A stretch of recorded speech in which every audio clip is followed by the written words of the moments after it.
Welcome back to Man vs. Meeple, the show where we talk about all things board game related. Today we have a Kickstarter preview. This one is from Thundergryph Games and it's called Spirits of the Forest. It has a whole bunch of tiles for sure. So it can be played 1 to 4 players. Extremely fast, David. It's 20 minutes to play in and out. It is a tile drafting game. It also uses a large amount of set collection in the game. So to start the game, at least we have a 4-player game set up. So this is not the solo variant, but there is a solo variant inside of the game. So 4-player game set up, you have 4 rows of 12 tiles that are all face up. Now these tiles have a different combination of things on them. They either have spirits or they have elements. So the spirits, there's 9 different types of spirits in the game, and then there's 3 different elements, which are your sun, and then your wind, and then your moons. And what you're going to be trying to do is collect either 1 or 2 of these each round to build sets, to get points at the end of the game. Yeah, basically some of the tiles are going to have 2 spirits. Some of them might have a spirit and one of the element icons. Some of them might just have 1 icon. So it really comes down to what you do on your turn, and you can take 1 or 2 tiles depending on what the situation is. We'll talk about the gameplay in just a moment. Let's keep going over the components. The anatomy of a tile, as David said, you either have 2 different spirits on the same tile, or you have one that has a spirit and then an icon, one of the elements. But also you're going to see a number. And the number may be confusing at the beginning, but it's very important because it tells you how many of each of these spirits are total in the game. Not how many tiles, but how many total spirits, because you're going to be wanting to have the most of those at the end of the game. You also have favor tokens. You're only going to use 8 of these favor tokens in a game. There's a giant stack of them. On the back side of these favor tokens are extra elements, there's extra icons, and there's also ones that allow you to get back your gemstones. Each player is going to start with 3 gemstones. These allow players to reserve very specific tiles that they could draft in a future round, but they can also be stolen by giving up your own gemstone. We'll get into all the gameplay in just a moment. So as we said, you have 4 rows of 12 tiles. This is a game in progress, and we've already started it, but this is how a turn works.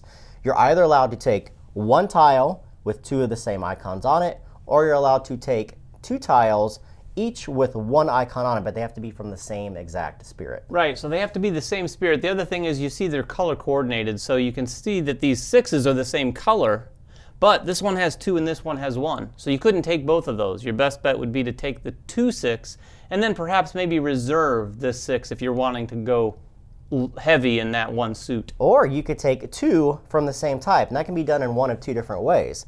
This one has 1 icon, but if you look on the other side of the board, this also has 1. You can only take from the outside edges of the board, the left side or the right side, never from the top and never from inside of the board itself. So I could take this tile and I could take this tile since they're both the same color, and I simply stack them on my side of the board. Again, what you're trying to do in this game is collect the same types of spirits, but also trying to collect at least one of each of the elements, because at the end of the game, you're going to lose victory points for not having all 9 of the different spirits. Right, you have to have them all, and I'm glad Jeremy mentioned the edges of the forest. We kind of glossed over that. It is extraordinarily important that you only take tiles from the left and right edge of the forest.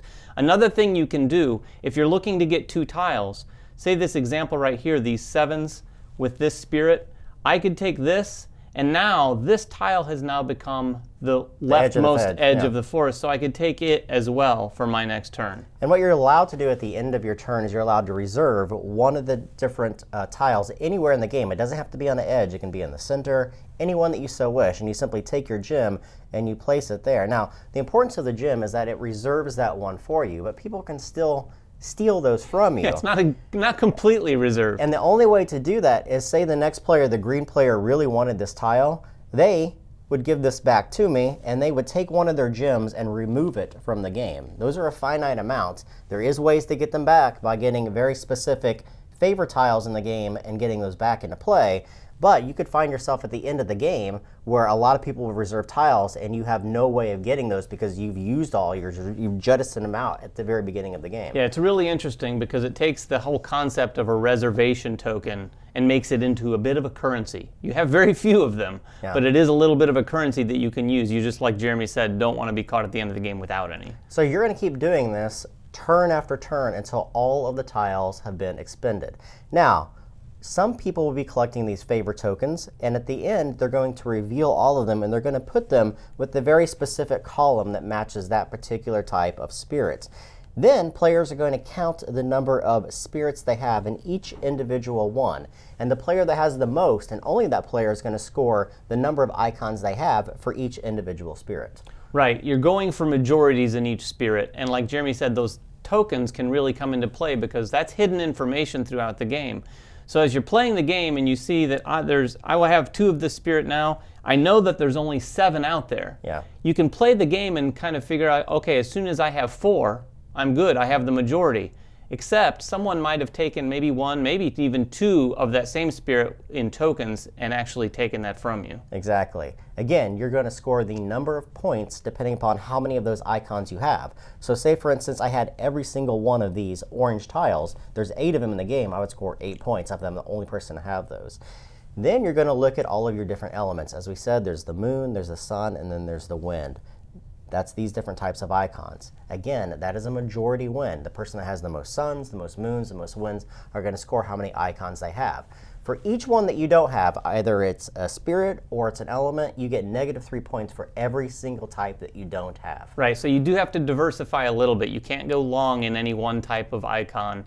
You have to get at least one or you're going to start losing some points. Yeah, and if players have the exact same amount of icons, whether it be elements or spirits, they're going to share those victory points. So if each player has 4, they're each going to get 4 victory points at the end of the game. So that's basically the game in a nutshell. It's extremely quick to play. As the box says, 20 minutes, and that's exactly on target. Yeah, this is a very colorful and sort of satisfying filler game that I think is a great way to introduce people to set collection. Yeah, so that is Spirits of the Forest. It is a 1 to 4 player. For those of you who play games solo, this one has that variant for sure. It's a nice, colorful intro to set collection, like I said, from Thundergryph Games. Check it out on the Kickstarter. Yeah, if you guys have any questions about the game, make them in the comments below. Subscribe to us, follow us on Twitter, like us on Facebook, and everything else that we do, and we will catch you guys next time. Bye-bye.